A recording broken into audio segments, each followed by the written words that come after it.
आप सभी को मेरा नमस्कार। मैं लीना पुरोहित, सहायक आचार्य संस्कृत, श्री गोविंद गुरु राजकीय महाविद्यालय बांसवाड़ा।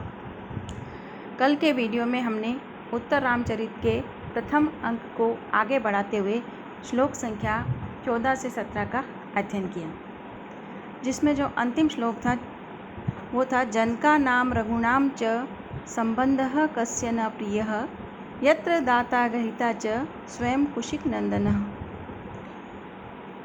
जनका नाम रघुणाम च, जनक और उनके भाइयों की पुत्रियों का और रघु वंशीय राजाओं का यह संबंध किसे प्रिय नहीं है। जनका नाम रघुणाम च संबंध कस्य न प्रियः। जनक और रघुवंश के राजाओं का यह संबंध किसे प्रिय नहीं है। यत्र दाता ग्रहीता च स्वयं कुशिक नंदन, जिसमें कि दाता और ग्रहीता दोनों स्वयं कुशिक नंदन अर्थात विश्वामित्र हैं। इस श्लोक के माध्यम से श्री राम ने महर्षि विश्वामित्र के प्रति अपनी हार्दिक कृतज्ञता व्यक्त की कि जो इस संबंध के एकमात्र कारण थे। उनके प्रति उन्होंने कृतज्ञता बताई कि दाता भी वही है, ग्रहीता भी वही है। अब आज हम जो पढ़ेंगे वो है श्लोक नंबर 18, 19, 20, 21। देखें, श्लोक नंबर 18 से पहले सीता का उद्बोधन है। सीता बोलती है, एते खलु तत्काल कृत गोदान मंगलाश्चत्वारो भ्रातरो विवाह दीक्षित यूयम्। सीता ने कहा कि तुम सब, एते खलु निश्चित ही ये गोदान संस्कार कराए हुए, गोदान संस्कार का मतलब है मुंडन कराए हुए, विवाह के लिए दीक्षित आप चारों भाई हैं। चित्रविधि देख रहे थे, उसमें चित्र बना हुआ था, उसे देखकर सीता ने बोला, एते खलु तत्काल कृत गोदान मंगलाश्चत्वारो भ्रातरो विवाह दीक्षित यूयम्। अहो जानामि तस्मिन्नेव प्रदेशे तस्मिन्नेव काले वर्ते। ओह, मुझे तो ऐसा लग रहा है जैसे कि मैं उसी स्थान और उसी समय में ही हूँ। सीता ने क्या कहा कि मुझे ऐसा लग रहा है चित्र को देखकर कि वही समय चल रहा है और मैं उसी जगह हूँ। उस चित्र को देखकर उनको इतना पुराना स्मरण हो आया। अब राम कहते हैं, देखिए जो आपके सामने स्क्रीन पर है, समयः स वर्तत इवेश यत्र माम समनन्द्यत्सु मुखी गौतमार्पितः अयम आग्रहित कमनीय कंकणस्तव मूर्तिमानिव महोत्सवः करः। सुमुखी सीते, मुझे तो ऐसा लग रहा है कि मानो यह वही समय है जबकि कमनीय कंकण से अलंकृत गौतम शतानंद के द्वारा मेरे हाथ में पकड़ाए हुए तुम्हारे इस हाथ ने मूर्तिमान महोत्सव की भांति मुझे आनंदित किया था। जिस प्रकार से सीता ने बोला कि मेरे को तो ऐसा लग रहा है मैं उसी समय में हूँ, उसी स्थान पे हूँ, उसी प्रकार से राम ने भी बोला कि सीते, मुझे तो ऐसा लग रहा है जैसे अब भी वही समय है जब कमनीय कंकण से अलंकृत गौतम शतानंद ने मेरे द्वारा पकड़ाए हुए तुम्हारे इस हाथ में ऐसा लग रहा है जैसे मूर्तिमान महोत्सव की भांति मैं आनंदित हो रहा हूँ। तो यहाँ पर दो शब्द आए थे। पहले में आया था गोदान, गावो लोमानी या केशा दियंते या कर्तियंते, जिसमें केश दिए जाते हैं, मुंडाए जाते हैं, उस संस्कार को गोदान कहते हैं। और विवाह से पूर्व ऐसा किया जाता है, मतलब जब उनका विवाह हुआ था तो उन्हें गोदान किया था, यानी कि मुंडन किया था। अब आगे देखते हैं। लक्ष्मण बोलते हैं, इयम आर्या इयम अप्य आर्या मांडवी इयम अपि वधु श्रुति कीर्ति।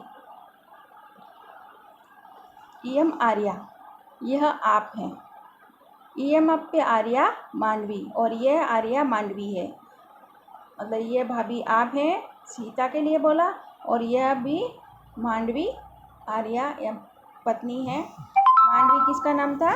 भरत जी की धर्मपत्नी थी, उनका नाम था मांडवी। और इयमपि वधू श्रुतु कीर्ति, और ये वधू श्रुतकीर्ति है। श्रुतकीर्ति शत्रुघ्न की पत्नी का नाम था। सीता, वत्स अयम इप्य अपरा का। वत्स, और ये दूसरी कौन है? लक्ष्मण, स लज्जा स्मितम अपवारी। तो लक्ष्मण लज्जा और मुस्कुराहट के साथ दूसरी ओर स्वयं को मोड़ करके बोलते हैं, अरे उर्मिलाम पृच्छत आर्या। अरे आर्या तो, भाभी तो उर्मिला को पूछ रही है। भवतु अन्यतः संचरयामी, इनको दूसरी तरफ आकृष्ट करता हूँ। ये अपवारी करके, मुंह को मोड़ करके दूसरों से छिपा करके बोला। और अब प्रकाशम, सामने लक्ष्मण ने बोला, आर्य दृश्यताम द्रष्टव्यम में तत् अयम च भगवान भार्गवः। आर्य देखिए, यह द्रष्टव्य है, अतः एकाचित होकर इस दर्शनीय चित्र को देखिए। ये भगवान भार्गव हैं। भार्गव परशुराम जी को ही कहा है कि ये परशुराम जी हैं, ये भगवान भार्गव हैं। अब उनको देखा जैसे ही तो सीता बोलती है, कंपिता अस्मि, घबराहट से, ससंभ्रमम यानी कि घबराहट से बोलती है, मैं तो भय से काँप उठी हूँ। क्यों? क्योंकि उस समय जब धनुष टूटा था तब परशुराम जी का, राम का जो संवाद हुआ था लक्ष्मण का, उन सबको याद करके भय से काँप उठी। तो राम ने उनको देखा, वो भी चित्रविधि देख रहे थे। राम कह रहे हैं, ऋषि नमस्ते, ऋषि आपको प्रणाम है। लक्ष्मण, आर्य पश्य अयम आर्येण। आर्य देखो, यह आर्य, इतना आधा ही कहा था कि राम ने सापेक्षम निषेध करते हुए उनको रोकते हुए बोला, अयि बहुतरम द्रष्टव्यम अन्यतो दर्शय। क्या? अरे क्या बोला? अरे भाई बहुत कुछ देखना है, अतः दूसरा दिखाओ। तो परशुराम जी वाला दृश्य था और वो बता रहे थे कि ये आर्य कुछ बोलने ही वाले थे कि राम ने उसका निषेध कर दिया, रोक दिया और क्या कहा, अयि बहुतरम द्रष्टव्यम, अरे भाई बहुत कुछ देखना है, अयंतो दर्शय, इसलिए दूसरा दृश्य दिखाओ। अब सीता कहती है, न स्नेह बहुमानम निर्वण्य। इस बात पर सीता को बहुत प्यार आया, यूँ बोल सकते हैं। सीता सस्नेह और बहुमानम यानी सम्मानपूर्वक निर्वण्य देख करके कहती है, सुष्टु शोभ से आर्यपुत्र एतेन विनय महात्म्येन। आर्यपुत्र, आप इस विनय प्रकर्ष से बहुत सुशोभित होते हैं। कौन सा विनय प्रकर्ष था? वो परशुराम जी से जो भी बातें हुई थी वो देखना ही नहीं चाहते थे। क्यों? क्योंकि वो ब्राह्मण का जो धनुष तोड़ना, उनसे जो कहा सुनी हुई इस प्रकार का अपमान उस ऋषि का देखना नहीं चाहते थे।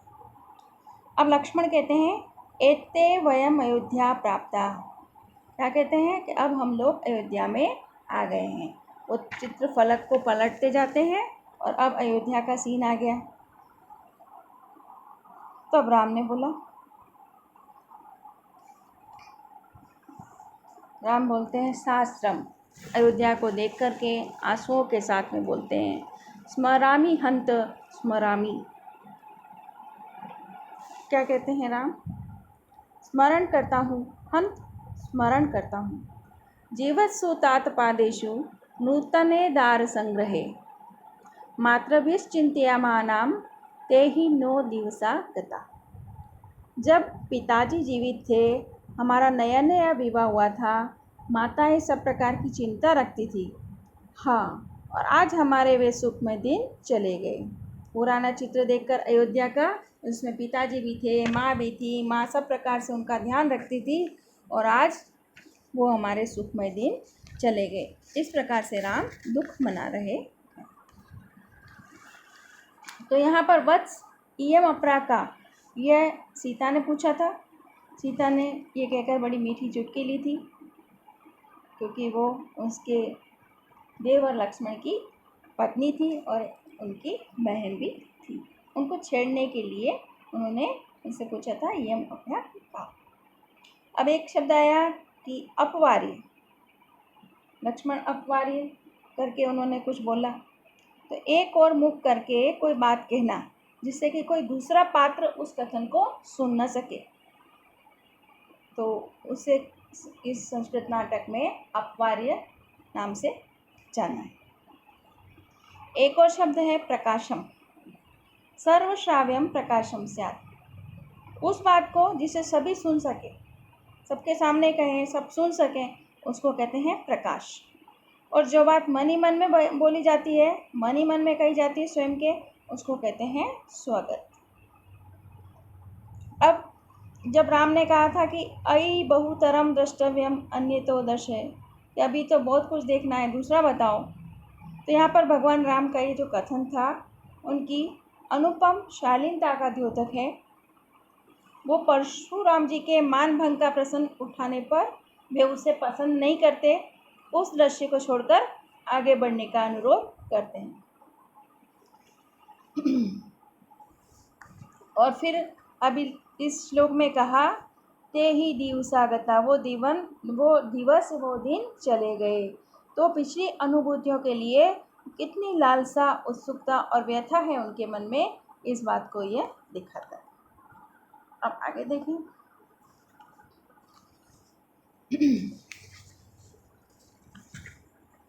इयमपि तदा जानकी, और उस समय यह जानकी भी, जानकी कैसी थी उस समय, फोटो देख रहे थे ना, चित्र विधि को देख रहे थे, उस समय यह जानकी भी प्रतुन विरले प्रांतोन अन्मिलम मनोहर कुंतले दशन कुसुमेर मुग्धालोकम शिशुर्दधति मुखम ललित ललितेर ज्योत्स्ना प्रायेर प्रतिम विभ्रम प्रत मधुरेर अम्बानाम में कुतूहलम अंके।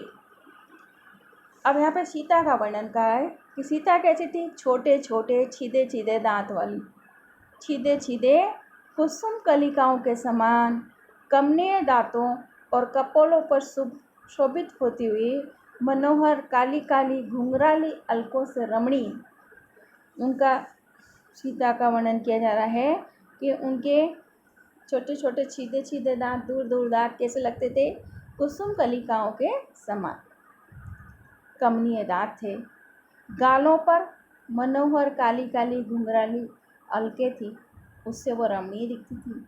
और भोले भाले मुख को धारण करती हुई थोड़ी सी अवस्था वाली, मतलब बहुत छोटी अवस्था में थी, अब कहते हैं कि वो 6 वर्ष की थी उस समय, थोड़ी सी अवस्था वाली अत्यंत सुंदर चंद्रिका के समान गौरवर्ण ज्योत्स्ना प्रायन, चंद्रिका के समान गौरवर्ण और स्वाभाविक हाव भावों से युक्त अपने अंगों से मेरा और माता जी का कौतूहल बढ़ाया करती थी।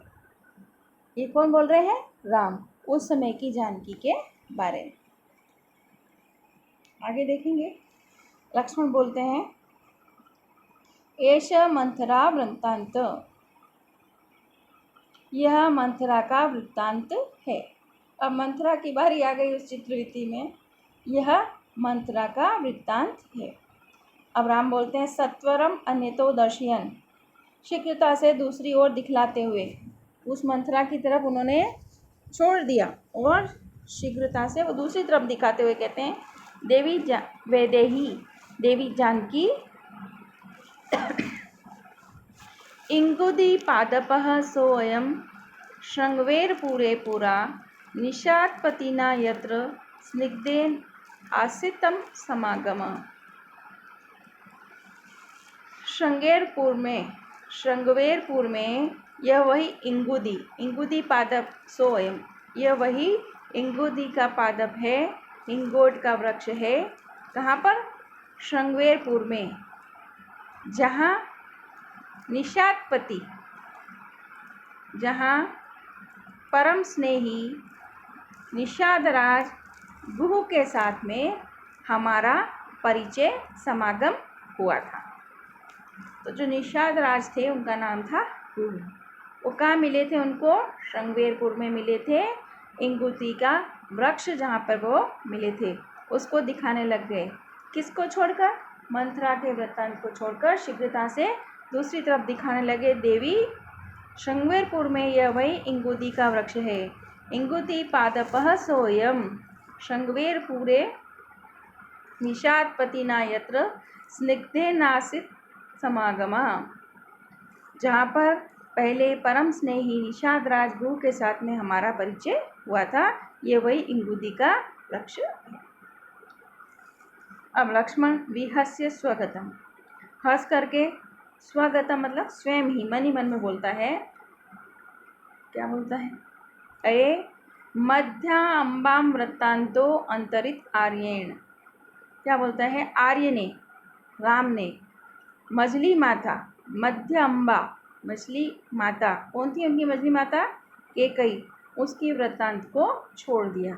मंथरा आई, मंथरा और कैकई का वृत्तांत हम सब जानते हैं, किस प्रकार से उन्होंने दशरथ से 3 जो थे वरदान मांगे थे, 2 कि मेरे पुत्र को राज और राम को 14 वर्ष का वनवास। तो इस कड़वी यादों को देखना नहीं चाहते थे और कैकई को सबके सामने वापस पुनः बुरा दिखाना नहीं चाहते थे।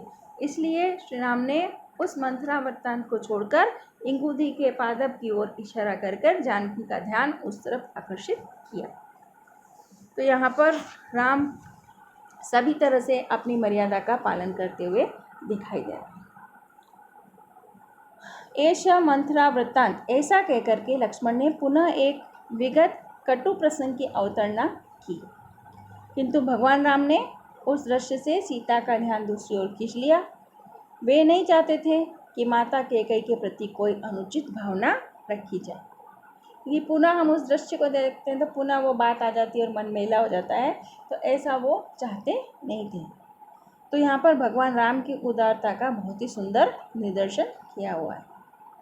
राम एक और तो कटु प्रसंगों को भुलाते चलते हैं, जो परशुराम का संवाद था वो भी उन्होंने नहीं देखा, मंथरा का वृत्तांत था वो भी उन्होंने टाल दिया।